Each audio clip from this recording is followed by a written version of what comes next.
teman-teman Om?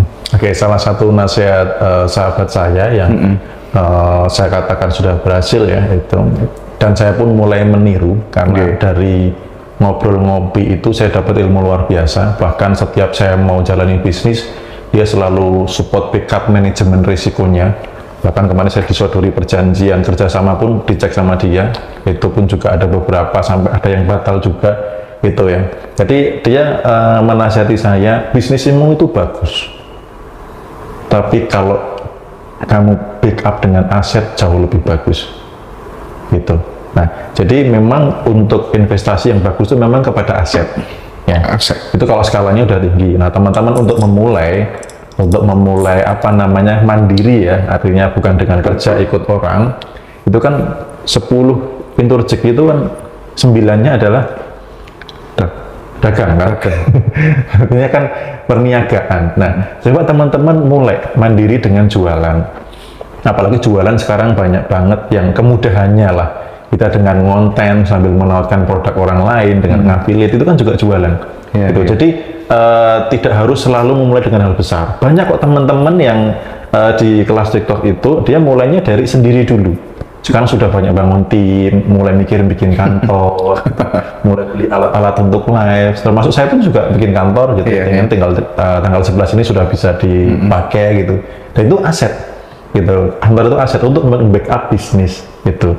Nah, kalau investasi yang lain-lainnya jujur aja saya belum jago banget karena saya masih di level yang masih mengumpulkan untuk berinvestasinya. Kalau harapannya sih ya dengan Jogja ya itu saya lebih fokusnya kalau di Jogja itu lebih ke properti misalkan kos-kosan, kontrakan dan sebagainya. Karena kalau kuliner itu saya mengamati untuk terjun investasi di bisnis kuliner itu Gen Z itu bosenan Mas.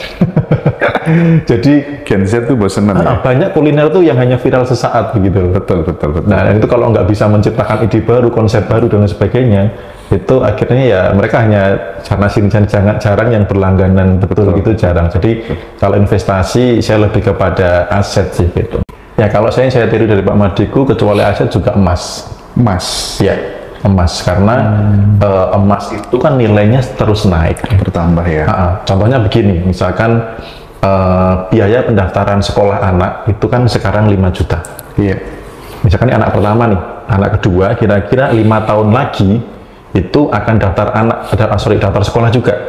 Apakah 5 tahun lagi yang anak kedua daftar sekolah sama 5 juta Mas? Enggak kan? Enggak ya. Pasti kan naik. Nah, kalau saya nggak mau mengikuti kenaikannya, saya daftar anak ini 5 juta yang pertama, anak kedua saya simpan emas 5 gram sekarang. Nanti 5 tahun dia nilainya 5 juta nggak? Lebih kan? Dia akan mengikuti kenaikan harga pendaftaran kelas. Iya benar. Jadi kalau kita ngejar kenaikan rupiahnya bisa jadi nggak kekejar. Tapi kalau kita simpan emas sekarang, itu nanti kenaikan pendidikan, termasuk biaya kesehatan, termasuk misalkan mau naik haji, dulu naik haji berapa gram emas, sekarang berapa gram emas, sama loh Mas, secara gramasinya, tapi rupiahnya. Coba. Betul. Jadi yang saya tiru adalah ngoleksi emas. Jadi saya mulai setelah dikenal Pak Madiku itu saya mulai disiplin nabung emas. Setiap bulan, nanti dari kecil-kecil, misalkan sebulan mau berapa lah, 5 gram atau 10 gram, tapi continue terus gitu. Makin happy saya makin hoki. Makin happy makin hoki. Iya kelas filosofi ini ya. Betul, makanya kemarin di grup kelas itu kan ada yang nanya tentang hidup ini kan adalah ujian gitu kan. Ada yang nanya bagaimana menghadapi ujian. Saya tidak menjawab bagaimana menghadapi ujian. Persepsi tentang hidupnya harus diubah dulu. Karena kalau hidup ini ujian, selesainya ujian kapan? Misalkan setelah meninggal, berarti apa? Ujian terus. Ya, bahkan punya uang banyak pun diuji.